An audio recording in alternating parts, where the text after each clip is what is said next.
Baik, Assalamualaikum warahmatullahi wabarakatuh. Yang terhormat Ibu Levi dan juga rekan-rekan sekalian, pada video kali ini kami akan menjelaskan hasil proyek akhir kita. Sebelumnya, perkenalkan nama saya Natsda Ibtisama dengan akhiran NIM 044. Saya Zakia Jongpramesti dengan akhiran NIM 122. Saya Nabila Rafael Savana dengan NIM akhir 186. Saya Subhanur Syami dengan NIM akhir 210. Saya Najwa Azhara dengan NIM akhir 169. Berikut videonya. Baik, pada konteks dan latar belakang yang akan saya jelaskan, jadi Tix ID ini merupakan platform pemesanan tiket bioskop digital yang sudah sangat familiar, khususnya bagi generasi muda. Secara fungsi, aplikasi ini sudah menjawab kebutuhan dasar pengguna, seperti pengguna bisa memilih film, terus memilih kursi, dan membayar tanpa harus datang ke bioskop. Terus sistem ini tuh jelas membantu mengurangi antrian fisik, ya kan?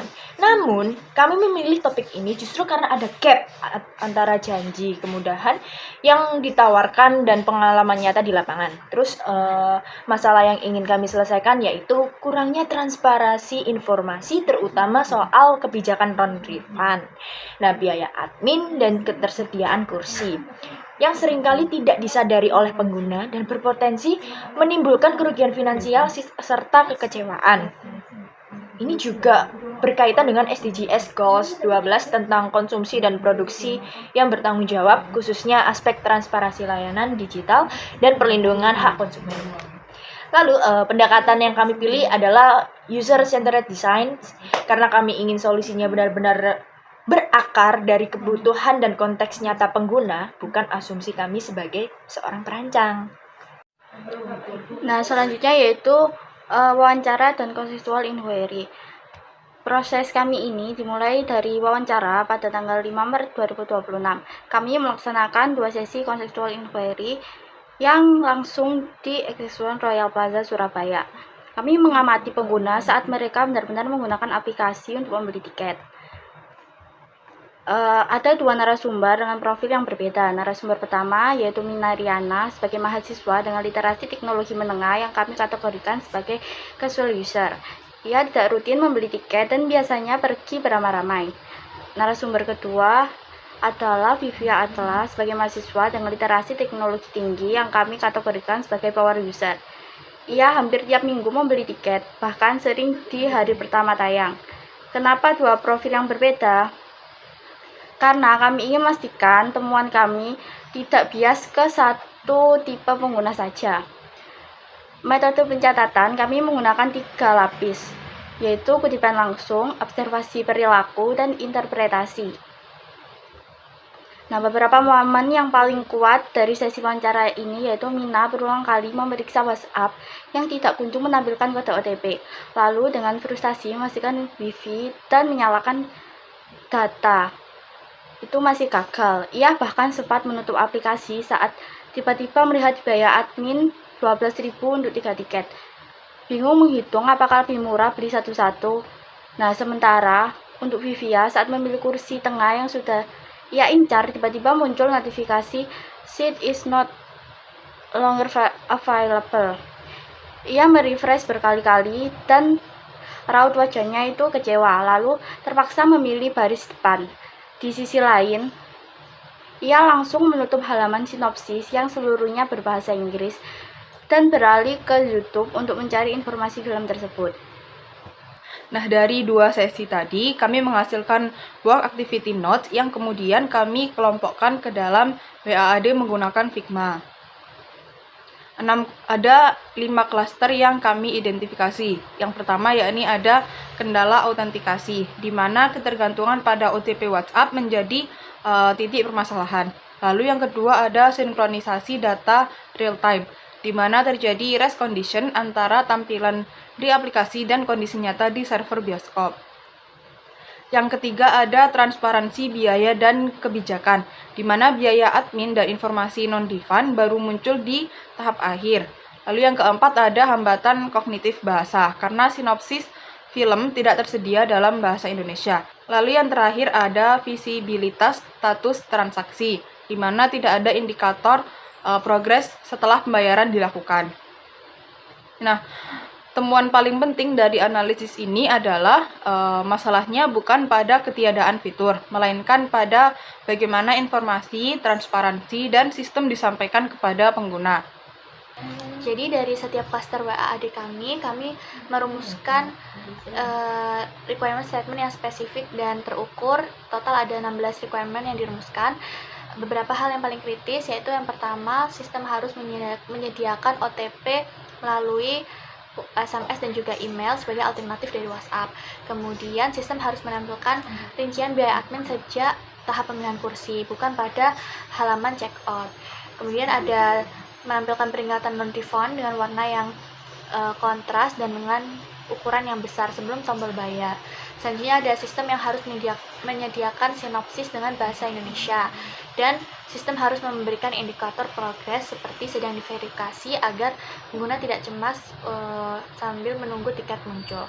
Untuk tes model kami memilih pemesanan tiket bioskop sebagai tes model utama karena ini adalah core functionality aplikasi dan melibatkan transaksi finansial serta sinkronisasi data secara real time. Kemudian untuk barrier summary, kami merangkum 5 hambatan utama besar beserta penyebab dan dampaknya ke pengguna, mulai dari gagal login hingga kekecewaan finansial akibat informasi non-refund yang tersembunyi. Selanjutnya yaitu pada bagian persona, skenario, dan use case. Jadi dari seluruh data yang terkumpul, kami membangun 2 persona. Yang pertama yaitu Vivia Akla sebagai power user yang tujuan utamanya adalah mendapatkan kursi terbaik di hari rilis secepat mungkin. Ia mahir menggunakan teknologi, biasa pakai dompet digital, tapi frustasi dengan foreclose, OTP yang lambat, dan biaya yang mendadak di akhir. Yang kedua yaitu Minariana sebagai casual user yang hanya ingin membeli tiket dengan mudah dan mendapatkan informasi harga serta kebijakan yang jelas sejak awal. Kemudian skenario inti kami menggambarkan Vivia Akla yang sedang di kampus, mendapatkan notifikasi bahwa presale film favoritnya baru dibuka. Kemudian ia langsung buka Tix ID dan tidak membaca sinopsisnya karena sudah tahu bahwa di aplikasi tersebut tidak tersedia sinopsis dalam bahasa Indonesia. Kemudian langsung ke pemilihan kursi. Ketika ia memilih kursi, tiba-tiba tidak tersedia karena sinkronisasi terlambat. Lalu ia beralih ke kursi lain dan lanjut ke pembayaran. Di tahap akhir muncul biaya admin yang tidak diinformasikan sejak awal. Kemudian OTP WhatsApp terlambat karena traffic tinggi. Lalu waktu istirahat kuliahnya hampir habis. Dan inilah gabungan dari pengalaman nyata yang kami saksikan di lapangan. Kemudian 4 essential use case kami mencakup yang pertama memilih kursi, kemudian verifikasi pembayaran, sinkronisasi data real time, dan penerbitan etiket. Lanjut ke prototipenya. Nah, terus di aplikasi Tix ID ini sebelumnya kan di sini ada tulisan masuk dan juga daftar. Nah, masuk ini ketika kalian sudah mendaftarkan akun kalian tinggal masuk saja. Tapi jika belum mendaftarkan, kalian harus daftar terlebih dahulu. Kita daftar. Nah, sebelumnya kan kode OTP kan sering terlambat ya, karena dia itu hanya memiliki satu via opsi saja yaitu WhatsApp, jadi sering mengalami delay. Nah, di sini kami memberikan beberapa opsi yaitu ada opsi SMS dan juga via email. Jadi ini itu yang pertama ada WhatsApp, kita bisa menggunakan WhatsApp, SMS, email. Jadi terserah kalian mau pakai yang mana ya. Misal WhatsApp nih, kita langsung kirim kode OTP-nya. Terus kode dikirim ke WhatsApp, OTP via WhatsApp terlambat, coba kirim ulang via SMS. Lalu kita verifikasi. Nah, di sini akun kalian sudah terverifikasi ya, teman-teman.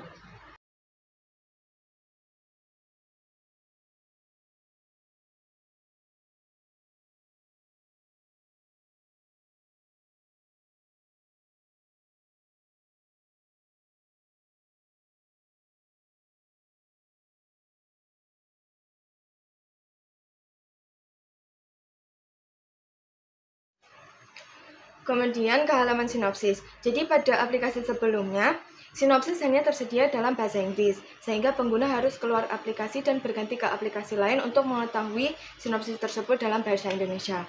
Kemudian dalam redesign kami menambahkan opsi terjemahkan ke dalam bahasa Indonesia sehingga pengguna tidak perlu keluar aplikasi untuk mengetahui sinopsis tersebut.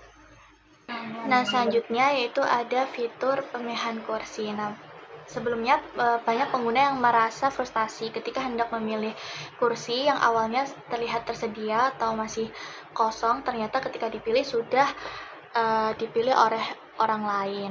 Untuk itu, kami membuat perbaikan dengan menghadirkan fitur diperbarui secara real time.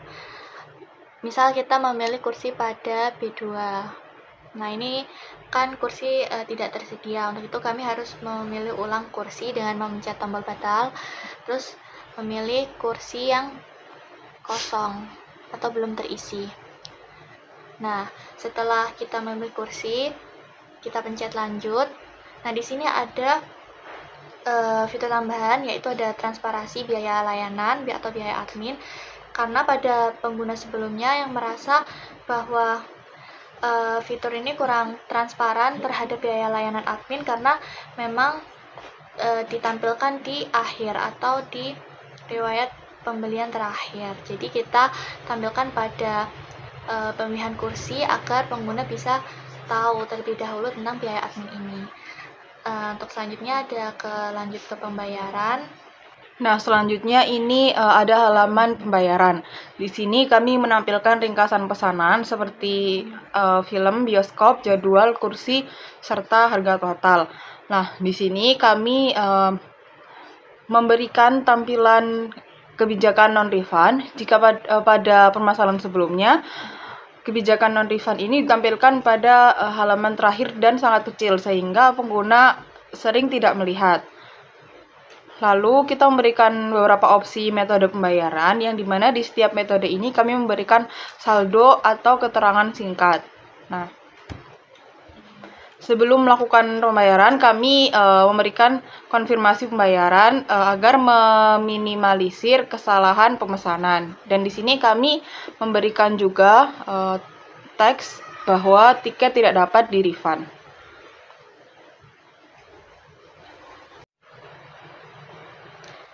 Nah, selanjutnya kami juga menambahkan fitur status pesanan agar pengguna bisa mengetahui progres mereka selama pemakaian Tix ID atau pembelian tiket di Tix ID.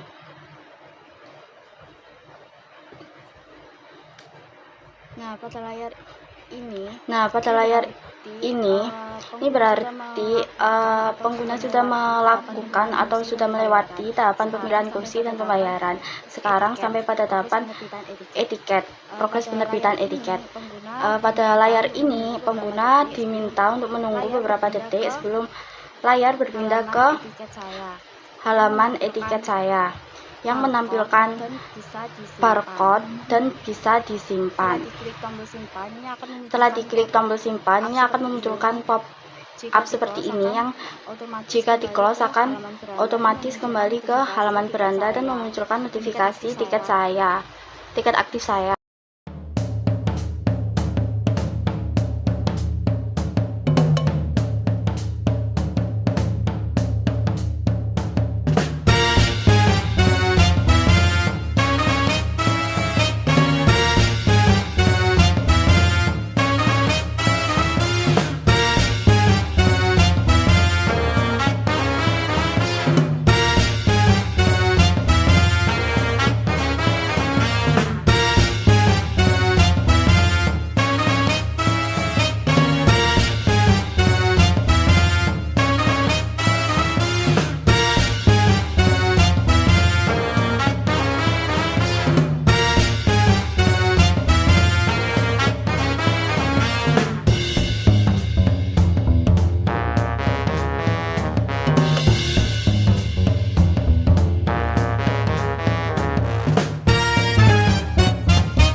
Baik, sekian presentasi dari kami. Mohon maaf jika ada kesalahan kata. Semoga dengan apa yang kami jelaskan bisa bermanfaat untuk kalian semua. Kami akhiri. Wassalamualaikum warahmatullahi wabarakatuh.